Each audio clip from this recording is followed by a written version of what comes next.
এ কারণে স্পষ্ট ফতোয়া শোনেন, কান খুলে শোনেন। কারো যদি দ্বিধা থাকে, দ্বিমত থাকে, অন্যান্য মুফতিয়ানে কেরাম থেকে যাচাই করে নিতে পারে। কি ফতোয়া?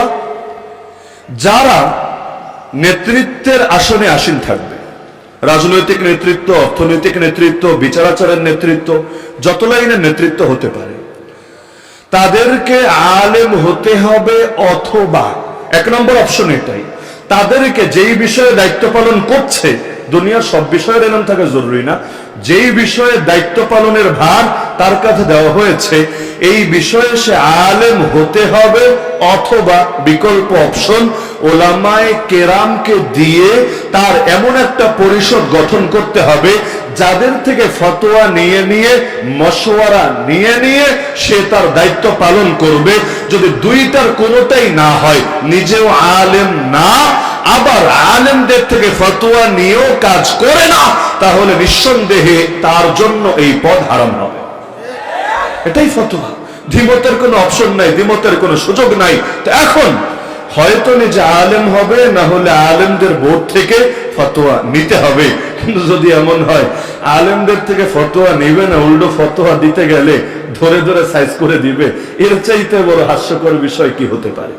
তো এখন যোগ্য আর অযোগ্যের পার্থক্য এখানে। তো এখন আমরা দেখতাম অযোগ্য কসাই যখন গরু বেঁধেছে, কখনো এমনও হয়েছে, আমাদের সাথী ভাইদেরও হয়েছে, গরুর গলা কাটা শুরু করেছে, আর ঢাকা শহরের গরু তো বুঝেনি, কেউ কেউ কেনে 1.5 লাখ 2 লাখ টাকা দিয়ে, যতটা আল্লাহরে দেখানোর জন্য, এর চাইতে মানুষকে দেখানোর জন্য।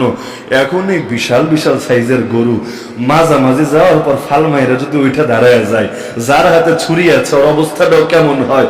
কতবার এমন দেখেছি, ছুরি নিয়ে যে ভো করে দৌড় দিয়েছে, কারণ গরু ওঠার পর সামনে ছুরিওয়ালা দেখলে মেজাজটা তো আগে তার উপরে গরম হয়, এটাই স্বাভাবিক ব্যাপার।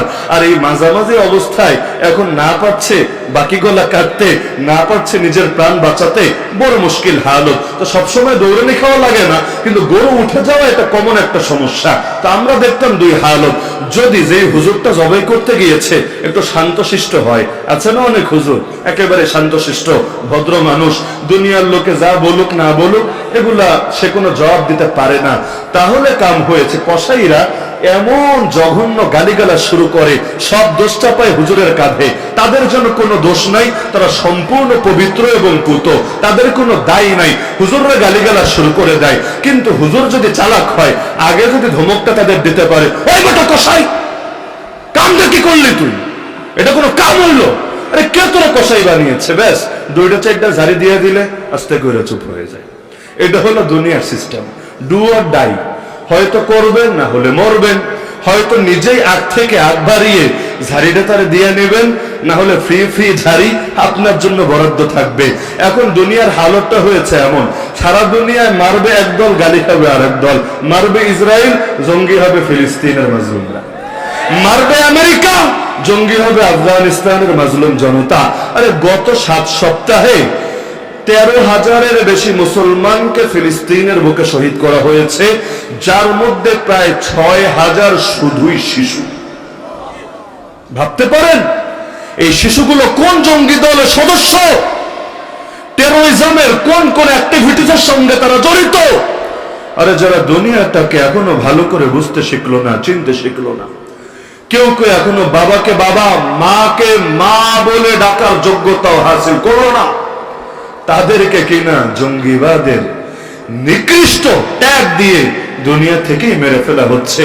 হসপিটালকে পর্যন্ত ছাড়ছে না, বোম্বিং করে হসপিটালকে মাটির সাথে মিশিয়ে দিচ্ছে। তারপরও দিন শেষে জঙ্গি গালি মুসলমানদেরই খাওয়া লাগছে। বাংলাদেশে আমার দেখা, আপনারা ভিন্ন কিছু দেখলে দেখতে পারেন, আমার চোখে আমি দেখেছি এই দেশের বুকে সবচাইতে বেশি উস্কানিমূলক কথা নাস্তিকরা বলে। ওদের চাইতে বেশি উস্কানিমূলক কথা, কথায় কথায় ইসলামকে আঘাত, কথায় কথায় নবীকে আঘাত, কথায় কথায় কোরআনকে আঘাত। আর আলেম ওলামার ইজ্জতরে তো দামই দেয় না। এদেরকে নিয়মিত রুটিন করে গালিগালাজ করতে না পারলে পেটের ভাতে হজম হয় না। কিন্তু এত এত উস্কানি কথা বলার পরও ওদেরকে কেউ উগ্রবাদী বলে না, ওদেরকে কেউ সাম্প্রদায়িক উস্কানিদাতা বলে না, ওদেরকে কেউ টেরোরিস্ট বলে না, ওদেরকে কেউ জঙ্গিবাদী বলে না। আর নিরীহ আলেমরা তাদের উপর থেকে গালিগালাজি যেন শেষ হয় না। দুর্নীতিগ্রস্তের তালিকা করবে, লিস্ট হুজুরের নাম ঢুকে যাবে। এমন একটা করুন হালত। আরে এক একজন হুজুরের টাকা আছে কত, অসুস্থ হয়ে ফ্যামিলি, তার মা পড়ে আছে বিছানায়, টাকার অভাবে ভালো মেডিকেলে নিয়ে ট্রিটমেন্ট করাতে পারে না, স্ত্রী সিজার দরকার, পেট কাটা দরকার, ভালো মেডিকেলে নিয়ে ট্রিটমেন্ট করবে, তৌফিকে কুলায় না। হালত এমন, ঈদের পর ঈদ পার হয়ে যায়, নতুন একটা জামা কেনার সুযোগ হয় না। দ্রব্যমূল্যের ঊর্ধ্বগতি, 5,000 10,000 টাকা নিয়ে গেলে বাজারে আরে মন মতো জিনিসগুলোই কেনা যায় না। আর যে ইমামদের বেতন, যে মুয়াজ্জিনদের বেতন, যে খাদেমদের বেতনে 3,000 4,000 5,000, এদের মাসটা কাটে কিভাবে একটাবার চিন্তা করেন না? এত কষ্টে যারা দিন কাটায়, দিন শেষে তাদের নামে চলে যায় নাকি দুর্নীতিবাজের তালিকায়।